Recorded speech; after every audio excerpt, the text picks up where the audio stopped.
Hello students, in this lecture we are going to see the transcription, translation and translocation.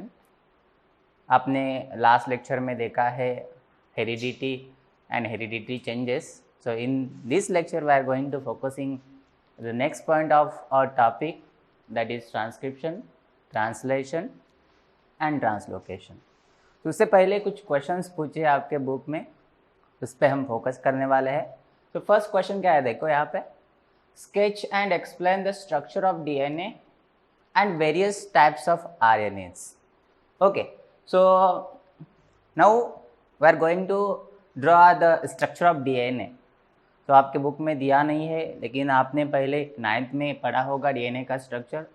So according to the scientist Watson and Crick, so दो scientist हैं जिन्होंने DNA का जो structure है और DNA का model है, structure का मॉडल वो प्रपोज किया है. So James Watson and Francis Crick, ये दो साइंटिस्ट है जिसके लिए इन दो साइंटिस्ट को नोबेल प्राइज मिला है. तो देखिए इनके अकॉर्डिंग डीएनए का स्ट्रक्चर क्या है. So DNA is a double helical structure. So 2 helix है डीएनए में. तो कैसे दिखेगा डीएनए अगर हम ड्रॉ करेंगे तो. So it is a double helical structure which is also looking like a twisted ladder. Twisted ladder. So ये दो हेलिक्स है. Helix means what, 2 strands are there. So DNA के 2 स्ट्रैंड्स रहते हैं. So both the strands have the polarity. both the strands have the polarity means what, जो भी strand यहाँ पे मैंने ड्रॉ किए हैं दोनों को पोलैरिटी रहेगी. सो एक एन को हम बोलेंगे 5 प्राइम, दूसरे एन को बोलेंगे हम 3 प्राइम. तो उसका जो दूसरा पैरेलल स्ट्रैंड है उसको भी पोलैरिटी है, लेकिन the polarity which is antiparallel means what, one strand is running from 5 prime to 3 prime direction and another strand running from 3 prime to 5 prime direction. Okay, so this structure is called as an anti-parallel. Anti-parallel because both the strands are running in different polarity. One strand from 5 prime to 3 prime and another is from 3 prime to 5 prime. So this structure is double helical, which looks like a twisted ladder. So DNA is a double helical structure. Helical structure in which 2 strands of DNAs are there. देखो यहाँ पे 2 strands है DNA के. 2 strands are there which is of polynucleotide chain. ये जो strand है किससे बने हैं, न्यूक्लियोटाइड से बने हुए हैं, लेकिन nucleotide number of nucleotides are there, hence we call it as a poly. Poly means what, many nucleotides. तो लास्ट लेक्चर में हमने देखे डीएनए में कौन से न्यूक्लियोटाइड रहते हैं, देखे है ना. सो न्यूक्लियोटाइड कौन से रहते हैं, ए, टी, जी एंड सी. ये जो 4 न्यूक्लियोटाइड्स है वो रहने वाले हैं डीएनए में. तो डीएनए बनता कैसे है, न्यूक्लियोटाइड से बनता है. ओके, तो अगर यहाँ पे डीएनए स्ट्रैंड में ए है, एडेनाइन है, तो उसके रिस्पेक्टिव पैरेलल स्ट्रैंड में क्या रहेगा, T. So this is called as a complementary base pairing. Means हम जब डीएनए का स्ट्रक्चर देखेंगे तो डीएनए के स्ट्रक्चर में जो भी nitrogen bases means nucleotide present है, न्यूक्लियोटाइड एक दूसरे के साथ बॉन्ड फॉर्म करते हैं. तो बॉन्ड फॉर्म करते वक्त जो भी एडेनाइन है वो ऑलवेज टी से बॉन्ड फॉर्म करने वाले हैं. सो जो भी बॉन्ड प्रेजेंट है ए एंड टी में वो है हाइड्रोजन बॉन्ड. कौन सा बॉन्ड है, हाइड्रोजन बॉन्ड. और जी और सी में जो बॉन्ड है वो भी हाइड्रोजन बॉन्ड ही है. लेकिन डिफरेंस क्या है, एडेनाइन जब थायमिन से बॉन्ड फॉर्म करता है तो वहां पे 2 हाइड्रोजन बॉन्ड रहते हैं, और जब ग्वानिन साइटोसिन के साथ बॉन्ड फॉर्म करता है तो 3 हाइड्रोजन बॉन्ड रहते हैं. Means what? A always binds with the T with the 2 hydrogen bonds. तो यहाँ पे लिख रहा हूँ मैं, A is always bind with T with the 2 H bonds and G always bind with the C with the 3 H bonds. So पूरे DNA में ये जो A, T, G, C nucleotide है वो रहते हैं एक दूसरे के साथ बॉन्ड करके, बॉन्ड फॉर्म करके जुड़ जाते हैं. तो जो भी बॉन्ड एक स्ट्रैंड पे मीन्स ए एंड जी में जो भी बॉन्ड रहेगा उसको हम फॉस्फोडाइस्टर बॉन्ड बोलेंगे. उतने डिटेल में हम देखने वाले नहीं है. Just see here, the DNA is a double helical structure having 2 strands of polynucleotide chain and it is a anti-parallel in nature. And if you see the diameter means what? What is the thickness of the DNA? The thickness is about 20 angstrom or 2 nanometer. 20 angstrom or we can say it is at 2 nanometer. Okay, this is the diameter of the DNA. Simply, so this is the double helical structure of DNA which is proposed by the 2 scientists, Watson and Crick, and which is accepted by the most of the scientists, and it is a most accepted model of DNA structure. So this is about DNA structure. अब हम देखने वाले हैं types of RNA. So there are number of RNA which are present, different type of RNA which are present in human body. So mainly हम 3 type जो RNA के present रहते हैं, mainly 3 types are there. First type है mRNA. So M stands for messenger RNA.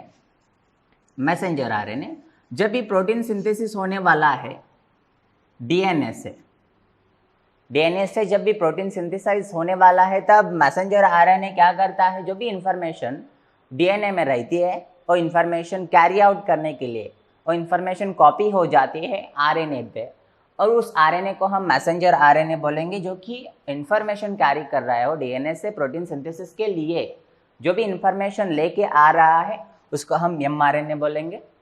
दूसरा RNA है tRNA जिसको हम ट्रांसफर RNA बोलेंगे. क्या बोलेंगे? Transfer RNA. इसका यूज क्या है? तो ट्रांसफर RNA जब भी प्रोटीन सिंथेसिस होने वाला है तब हमको अमीनो एसिड्स लगते हैं. तो अमीनो एसिड एक के साथ एक बन के बॉन्ड फॉर्म करके प्रोटीन की बड़ी चेन बन जाती है. उस प्रोटीन की चेन बनने के लिए जो भी अमीनो एसिड रिक्वायर्ड है वो ट्रांसफ़र करने के लिए मीन्स और जो भी प्रोटीन बन रहा है उसके ऊपर जो भी अमीनो एसिड ट्रांसफ़र होने वाले हैं वो tRNA ट्रांसफ़र करने वाला है. और लास्ट है rRNA जिसको हम राइबोसोमल RNA बोलेंगे. Ribosomal RNA. सो राइबोसोमल RNA का मतलब क्या है? जो भी राइबोसोम्स रहते हैं सेल में, तो जो भी राइबोसोम्स रहने वाले हैं ribosomes, so ribosomes are nothing but protein synthetic machinery. तो जो भी हमारी बॉडी में सेल्स में प्रोटीन बनने वाला है वो राइबोसोम्स के हेल्प से बनने वाला है. Protein synthetic machinery. Protein synthetic machinery means ribosome है वो प्रोटीन सिंथेसिस में इन्वॉल्व है. लेकिन राइबोसोम किस के वजह से बनते हैं और राइबोसोम में कौन से कंपोनेंट प्रेजेंट रहते हैं? तो rRNA जो है और some proteins are there. Protein के साथ rRNA मिलके राइबोसोम का स्ट्रक्चर बन जाता है. अगर स्ट्रक्चर देखें इन सब का, mRNA कैसा रहता है? It is linear in structure. इसमें कौन से भी इंसर्ट फोल्डिंग्स नहीं है, कॉइलिंग नहीं है. अगर tRNA देखेंगे तो 2 मॉडल में tRNA दिखाते हैं मीन्स और प्रेजेंट करते हैं. सो यहाँ पे हम सिंगल देखेंगे जिसको हम हेयर पिन लूप मॉडल बोलेंगे. So this is the hairpin model of RNA. Hairpin model of RNA. Another रहता है clover leaf model. Clover leaf model. तो दो मॉडल में हम tRNA का स्ट्रक्चर जो है स्टडी करते हैं, और rRNA जो रहता है which is folded with proteins, so the structure which is coil structure. हम देखेंगे स्ट्रक्चर जब rRNA का वो कॉइल रहता है, ए डिफरेंट स्ट्रक्चर है डिफरेंट RNA के, और ए डिफरेंट RNA जिसके डिफरेंट फंक्शन हमारे बॉडी में रहते हैं। तो इस क्वेश्चन का आंसर आपको मिला है, तो I think that it is understood to you. तो नेक्स्ट क्वेश्चन क्या है देखिए। Next question, explain the meaning of genetic disorder and give names of some genetic disorders. तो देखिए यहाँ पे जेनेटिक डिसऑर्डर का मीनिंग पूछा है। तो genetic disorders are the disorders are caused due to disturbance in genetic material. तो genetic disorder क्या रहता है, देखो genetic disorders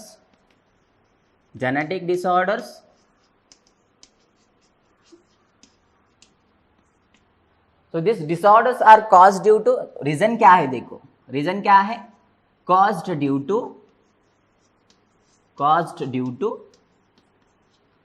disturbance in genetic material। Genetic material means, और यहाँ पे क्या है, डीएनए है, और हम क्या बोलेंगे, जीन्स बोलेंगे। जेनेटिक मटेरियल क्या है, डीएनए रहेगा और जीन्स रहेंगे। इसमें क्या होगा, डिस्टर्बेंस होगा।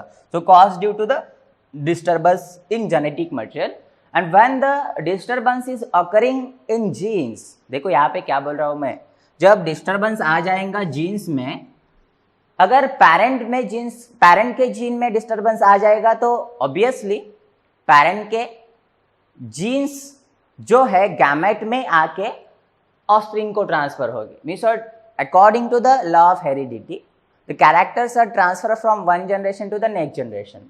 अगर डिफेक्ट पेरेंट के जीन्स में है, डिस्टर्बेंसेस पेरेंट के जीन्स में है, तो वो डिफेक्टेड डिस्टर्ब जीन्स प्रोजेनी को भी पास होंगे, इसको हम हेरिडिटी बोलते हैं। तो the disorders which is caused due to the genetic material which are inherited. तो जो भी डिसीजेस पेरेंट को रहेंगे, जो भी डिस्टर्बेंसेस जेनेटिक मटेरियल में पेरेंट के रहेंगे, वो ऑब्वियसली उनके प्रोजेनी को ट्रांसफर होने वाले हैं। नेक्स्ट पूछा है some examples of genetic disorders. Actually genetic disorders are classified into two types. One is a Mendelian disorders जो कि जीन्स के डिस्टर्बेंस के वजह से होंगे। मेंडेलियन डिसऑर्डर्स जीन्स में अगर म्यूटेशन होगा, लास्ट लेक्चर में हमने म्यूटेशन देखा है, any alteration, any change, any sudden change in the genes or a DNA causes mutation। okay, so due to the mutation कुछ disorders रहते हैं ह्यूमंस में, जिसको हम मेंडेलियन डिसऑर्डर बोलेंगे। उसके some examples हैं। so first very famous sickle cell anemia, it is one of the genetic disorder। next रहेगा cystic fibrosis, और थर्ड रहेगा थैलेसेमिया। तो बहुत सारे डिसऑर्डर्स है जो मेंडेलियन डिसऑर्डर्स बोले जाते हैं। और another group is chromosomal disorders और क्रोमोसोमल एबनॉर्मलिटीज। इसमें क्या रहते हैं, कौन से डिसऑर्डर्स इसमें रहते हैं, देखो जब भी क्रोमोसोम के नंबर में डिफेक्ट आ जाएगा। फॉर एग्जाम्पल ह्यूमन के बॉडी में नॉर्मली 46 क्रोमोसोम प्रेजेंट रहते हैं। अगर 46 नंबर किसी भी वजह से चेंज हो जाता है प्रोजेनी में, मैं क्या बोल रहा हूँ देखो, 46 नंबर किसी भी रीज़न से वजह से अगर चेंज हो जाता है तो जो भी नंबर आएगा प्रोजेनी में वो नंबर रहेगा क्रोमोसोमल एबनॉर्मलिटीज। फॉर एग्जाम्पल यहाँ पे हम कुछ डिसऑर्डर लिखने वाले हैं। फर्स्ट है डाउन सिंड्रोम। कौन सा है, डाउन सिंड्रोम। सो जो भी आदमी रहेगा जिसको डाउन सिंड्रोम रहेगा, उसके बॉडी में बजाय 46 उसके बॉडी में 47 क्रोमोसोम रहने वाले हैं। सेकंड एग्जांपल है टर्नर सिंड्रोम। इसमें क्या रहता है, इस मीन्स इस इंडिविजुअल में बजाय 46 45 क्रोमोसोम रहेंगे, 45 क्रोमोसोम्स। और बहुत सारे हैं इसके एग्जाम्पल, फॉर एग्जाम्पल क्लाइनफिल्टर सिंड्रोम जिसमें भी 47 क्रोमोसोम रहने वाले हैं। देन एडवर्ड सिंड्रोम है जिसमें भी 47 क्रोमोसोम रहने वाले हैं। तो बहुत सारे एग्जाम्पल है, but for you so these are sufficient one. जब आप 12th में आ जाएंगे तब there are separate sections in which the number of disorders are explained in detail. Okay, so these are very important disorders according to the competitive examination as well as your examination, which will ask for the one mark questions or multiple choice question. So remember these some disorders and the what is a genetic disorder। यहाँ पे मैंने लिखा है genetic disorders क्या होते हैं, किस वजह से होते हैं, और genetic disorders are inheritable means what, अगर पेरेंट्स को जेनेटिक डिसऑर्डर रहेंगे तो ऑब्वियसली वो जेनेटिक डिसऑर्डर्स थ्रू जीन्स उसके प्रोजेनी को भी ट्रांसफर होने वाले हैं। ओके, नेक्स्ट पॉइंट है हमारा, हम आने वाले ट्रांसक्रिप्शन में। सो फर्स्ट दिया है सेंट्रल डोग्मा। तो सेंट्रल डोग्मा का मतलब क्या है, देखो सेंट्रल डोग्मा में होता क्या है। First I will explain it in general. So central dogma में क्या रहता है, देखो जब भी डीएनए से mRNA बनता है, मैसेंजर आरएनए, और मैंने बताया है मैसेंजर आरएनए में इंफॉर्मेशन रहती है, जो भी डीएनए में इंफॉर्मेशन रहती है वो कॉपी हो जाती है mRNA पे by the process of transcription, by the process of transcription. तो यहाँ पे प्रोसेस कौन सी है, देखो ट्रांसक्रिप्शन। और ये जो प्रोसेस है ट्रांसक्रिप्शन की वो होती है न्यूक्लियस में, सेल के न्यूक्लियस में। बाद में क्या होता है, इस mRNA से प्रोटीन बन जाते हैं, इस mRNA से प्रोटीन बन जाते हैं by the process of, next process है ट्रांसलेशन। कौन सी प्रोसेस है, ट्रांसलेशन। तो ट्रांसलेशन में क्या हो जाता है, जो भी information which is in the form of codes, जो भी इंफॉर्मेशन रहने वाली है mRNA पे वो कोड के फॉर्म में रहती है, which is readed by the ribosomes.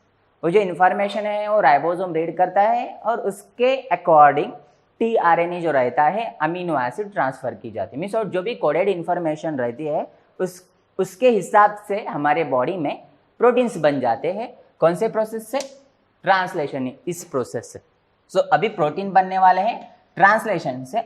और ये जो प्रोसेस है mRNA टू प्रोटीन्स वो होती है सेल के साइटोप्लाज्म में, मीन्स और आउटसाइड द न्यूक्लियस। देखो हम बात कर रहे हैं हमारी सेल की, ह्यूमन सेल की, यूकैरियोटिक सेल की, not of prokaryotic cell. Prokaryotic cell में ये दोनों भी प्रोसेस है, ट्रांसक्रिप्शन ट्रांसलेशन साइटोप्लाज्म में हो जाते हैं। लेकिन in the case of eukaryotic organism the processes transcription as well as translation both are occurring in different compartment. The first process which is occurring in nucleus and second process which is occurring in cytoplasm. So these three processes means or these two processes collectively called as a central dogma, central dogma of protein synthesis. So central dogma में क्या होने वाला है, with the help of mRNA from DNA. So DNA से protein बनने वाले है with the help of mRNA, इसको हम central dogma बोलने वाले। तो देखो क्या लिखा है, with the help of RNA, specifically protein synthesis होते वक्त RNA जो भी रहेगा वो mRNA रहेगा प्रोटीन सिंथेसिस के लिए। मीन्स और जो भी इंफॉर्मेशन डीएनए में पड़ी रहती है वो इंफॉर्मेशन mRNA पे कॉपी होने वाले है उसके साथ, और उसका यूज होके प्रोटीन बनने वाले हमारे बॉडी में। So the jeans present in the form of DNA, देखो यहाँ पे क्या लिखा है, जीन्स कौन से फॉर्म में रहते हैं, डीएनए के फॉर्म में रहते हैं। So genes present in the form of DNA participate in the functioning of our body cell and thereby control the structure and functioning of our body। हमारे बॉडी का जो भी फंक्शन है, जो भी स्ट्रक्चर है वो कौन कंट्रोल करता है, किसके वजह से ये सब जो मेटाबॉलिक प्रोसेसेस है, हमारी बॉडी की ग्रोथ है, बॉडी की सेल डिवीजन है, वो कंट्रोल कौन करता है। देखो यहाँ पे लिखा है, तो हमारे सेल के जो फंक्शनिंग है, मीन्स सेल का जो भी फंक्शन है वो कंट्रोल कौन कर रहा है, जीन्स कर रहा है। जीन्स कहाँ पे पड़े रहते हैं, जीन्स कहाँ पे प्रेजेंट रहते हैं, डीएनए में। So genes present in the form of DNA, जो भी जीन्स है डीएनए में वो पार्टिसिपेट होते हैं। कहाँ पे पार्टिसिपेट होने वाले हैं? Functioning of cell. हमारे बॉडी में जो भी फंक्शन होता है सेल्स करते हैं। हमारे ऑर्गन्स कौन सा भी काम नहीं करते। ऑर्गन्स में जो सेल्स रहते हैं, ऑर्गन्स जिस सेल से बने रहते हैं, फॉर एग्जाम्पल अब हम लिवर का एग्जाम्पल लें तो लिवर का एग्जाम्पल में देखेंगे तो hepatocytes are the cells of liver. So hepatocytes का फंक्शन क्या है? बाइल बनाना, जो कि डाइजेशन के लिए हेल्पफुल है। सो बाइल कौन बनाता है? हेपेटोसाइट बनाते हैं, ना कि लिवर बनाता है। तो जो भी फंक्शन है बॉडी में, कौन सा भी ऑर्गन है, उसमें जो सेल है सेल करने वाले इन मीन्स डायरेक्टली हम देखेंगे तो नर्वस सिस्टम में जो भी फंक्शन है न्यूरल सेल करेंगे, नर्व सेल बोलते हैं हम उनको, तो वो करने वाला, not a nervous system. So nerve cells are doing function and the nerve cells comprises a whole system. Whole system जो भी बनने वाली है वो नर्व सेल से बनने वाली है, जो नर्वस सिस्टम है। और बाकी सब सिस्टम्स है हमारे बॉडी में, वो भी डिफरेंट टाइप्स के सेल्स के साथ और सेल्स के वजह से बने हैं। ओके, सो हमारा बॉडी का जो भी फंक्शन है वो सेल्स करने वाले हैं, और सेल्स जब फंक्शन करते हैं तो हमारे बॉडी का सब जो भी स्ट्रक्चर है वो कंट्रोल हो जाता है, जो भी फंक्शन है वो कंट्रोल हो जाने वाला है। तो नेक्स्ट क्या दिया है देखो। So the information about protein synthesis is stored in the DNA. So मैंने पहले ही बता दिया है, जो भी इंफॉर्मेशन रहती है any kind of protein synthesis, कौन सा भी हमारे बॉडी में प्रोटीन बनने वाला है, तो उस प्रोटीन की इंफॉर्मेशन, उस प्रोटीन का जो भी रेसिपी है, फॉर एग्जांपल हमारे बॉडी में प्रोटीन बनने वाला है, so it is one kind of recipe, और जो हमारा डीएनए है वो रेसिपी बुक जैसा काम करता है। ओके, जो भी इंफॉर्मेशन रहती है वो डीएनए में रहती है, according to the information which is present in DNA which is used for the protein synthesis. देखो यहाँ पे क्या लिखा है, information about protein synthesis is stored in the DNA. So this is very important, and synthesis of appropriate protein as per requirement is necessary for body. देखो हमारे body में हमेशा प्रोटीन्स नहीं बनते, हमेशा प्रोटीन्स मीन्स स्पेशल प्रोटीन्स। जब भी हमारे बॉडी को प्रोटीन्स चाहिए होते हैं तभी हमारे बॉडी में ऐसा कोई सिग्नल भेजा जाता है जिसका वजह से प्रोटीन बनने वाले। फॉर एग्जांपल अब मैं अभी कार्बोहाइड्रेट खा रहा हूँ, और कार्बोहाइड्रेट डाइजेस्ट करने के लिए, स्टार्च डाइजेस्ट करने के लिए मेरे सलावा में अमाइलेज एंजाइम है। तो जो अमाइलेज एंजाइम है वो एक प्रोटीन है। वो कब बनने वाला है मेरे बॉडी में? जब मैं खाऊंगा, जब मैं कुछ तो बाहर से कार्बोहाइड्रेट मुंह में लूँगा, खाऊंगा, चबाऊंगा, तभी जाके वो सलाइवा में अमाइलेज आएगा। कैसे आएगा? By the process of protein synthesis. Means जब रिक्वायरमेंट है, मेरी बॉडी में मसल्स बनने वाले हैं, कब बनने वाले हैं? जब मसल्स मैं बिल्डअप कर रहा हूँ तभी मसल्स प्रोटीन बनने वाला है, मसल प्रोटीन। ओके, मेरे बॉडी में इंसुलिन कब लगने वाला है? जब मेरे ब्लड का ग्लूकोज बढ़ने वाला है तब इंसुलिन लगने वाला है। So insulin is also one type of protein. Okay, means what? According to the requirement, as per the requirement, proteins are synthesized in our body. So is necessary for body. Means what? हमारे body को necessary क्या है? जब हमें protein चाहिए, हमारे body को protein की ज़रूरत है, नेसेसिटी है, तभी प्रोटीन बनने चाहिए। अदरवाइज हमारे बॉडी में अब नॉर्मली प्रोटीन सिंथेसिस होगा तो हमें कोई भी डिसऑर्डर हो जा सकता है। फॉर एग्जाम्पल कैंसर भी हो जाता है। कैंसर में अब नॉर्मल प्रोटीन सिंथेसिस रहता है जिसपे बॉडी का कंट्रोल कोई भी नहीं रहता। तो नेक्स्ट देखो क्या लिया है, these proteins are synthesized by DNA through RNA. मैंने अभी बता दिया है, जो सेंट्रल डोग्मा आपने दिया है, डीएनए से क्या बन जाते हैं? एमआरएनए बन जाता है, और एमआरएनए से प्रोटीन बन जाता है। सो वही लाइन यहाँ पे दी है। So these proteins means the proteins which are synthesizing in our body are synthesized by DNA through RNA. तो जो भी इंफॉर्मेशन रहती है प्रोटीन सिंथेसिस की वो डीएनए में रहती है। तो उससे पहले एमआरएनए बनेंगे, और एमआरएनए से क्या बनने वाले हैं? प्रोटीन बनने वाले हैं। ओके, सो इस लाइन को मैंने इस फॉर्म में लिख लिया है। देखो क्या लिखा है। So these proteins are synthesized by DNA, are synthesized by DNA through the RNA, तो पता चला। तो इस लाइन का मतलब, so this is called as a central dogma. इसको ही हम क्या बोलेंगे? सेंट्रल डोग्मा बोलेंगे। ओके, सो सेंट्रल डोग्मा में जो भी फर्स्ट प्रोसेस है ट्रांसक्रिप्शन, तो डीएनए की इंफॉर्मेशन जब भी एमआरएनए पे कॉपी हो जाती है उस प्रोसेस को हम सिंपली क्या बोलते हैं? ट्रांसक्रिप्शन बोलते हैं। So this is the process of transcription. तो transcription is a pasting mechanism, so क्या होता है, जो भी इंफॉर्मेशन डीएनए में प्रेजेंट है इन द फॉर्म ऑफ कोड्स, देखो कौन से फॉर्म में, इन द फॉर्म ऑफ कोड्स, वो क्या हो जाती है, एमआरएनए पे कॉपी हो जाती है. So this is a copy mechanism. Okay, तो इस प्रोसेस को हम बोलेंगे transcription. So mRNA is produced as per the sequence of nucleotide on DNA. देखो यहाँ पे जो भी न्यूक्लियोटाइड का सीक्वेंस रहेगा डीएनए में, so I am going to draw the diagram. See here, diagram क्या रहेगी. So this is a DNA. So I am drawing the DNA as a linear structure now for your understanding. So I am drawing here sequence of DNA. So sequence क्या रहता है, देखो sequence क्या रहेगा. For example यहाँ पे A, यहाँ पे T, G, C, C, G, A, T, T, A, C, C, G, G. So I have written a random sequence. Okay, now this DNA, from this DNA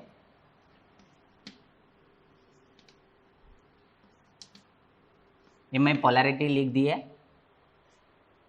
इस DNA से अभी क्या बनने वाला है, एमआरएनए बनने वाला है. क्या बनने वाला है, mRNA.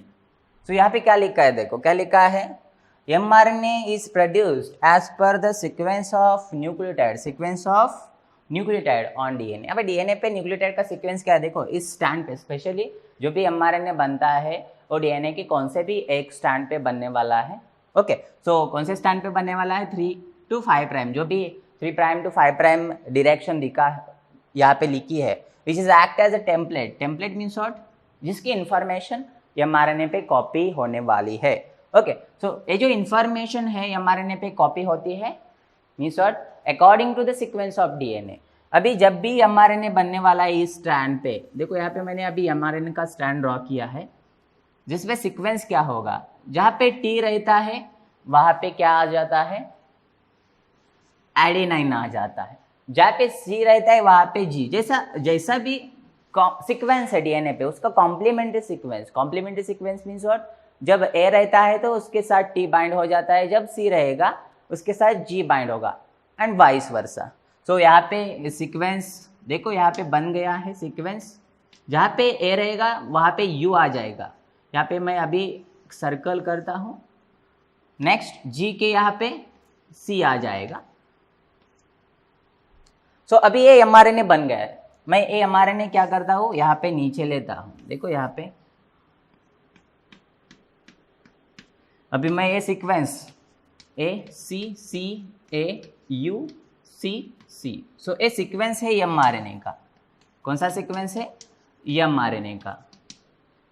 So this is mRNA which is produced from DNA. So this is the sequence which is according to the sequence which is present on the DNA. So ये sequence जो है वो complementary है इस DNA के sequence के साथ. Okay, so यहाँ पे लिखा है the sequence of nucleotide on the DNA. Means जो भी DNA के ऊपर sequence है उसके हिसाब से mRNA पे sequences आ जाते हैं. So only one of the 2 strands of DNA is used in this process. इस process में एक ही strand use किया है जो कि 3 प्राइम to 5 प्राइम डायरेक्शन में है. ओके, नेक्स्ट स्लाइड में क्या दिया है देखो.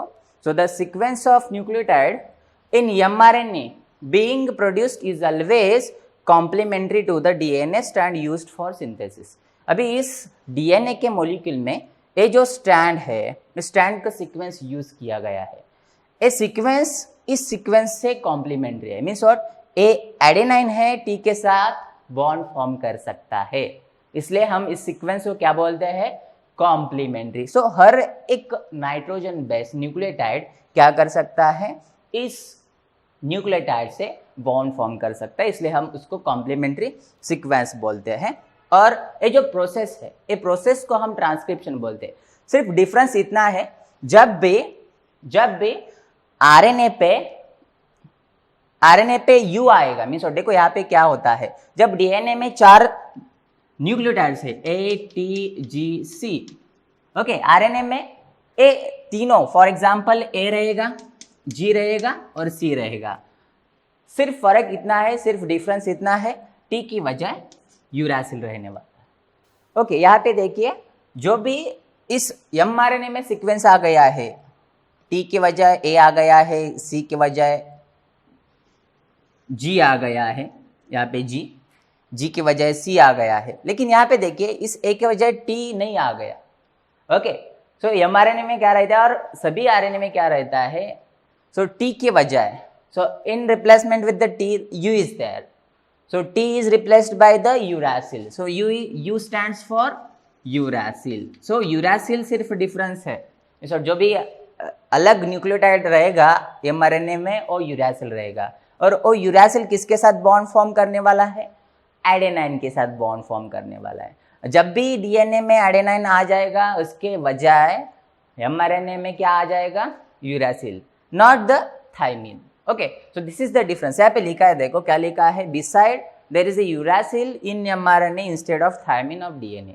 तो डीएनए में थाइमिन है, उसके बजाय mRNA में क्या आ जाएगा, यूरासिल आ जाएगा, एक के जगह मीन्स थाइमिन के जगह यूरासिल आ जाएगा। तो यहाँ पे यूरासिल आ गया, यहाँ पे थाइमिन आना चाहिए था, ये यहाँ पे ए है, थाइमिन आना चाहिए था, लेकिन यहाँ पे क्या आ गया है, यूरासिल आ गया। And last, so this process of RNA synthesis is called as a transcription. तो मैंने यहाँ पे लिख दिया है, what is transcription? The transcription is a process in which DNA forms mRNA or the mRNA formed from the DNA. This process is called as a transcription. So in next lecture, we are going to focus the next process of central dogma, that is translation. Thank you very much.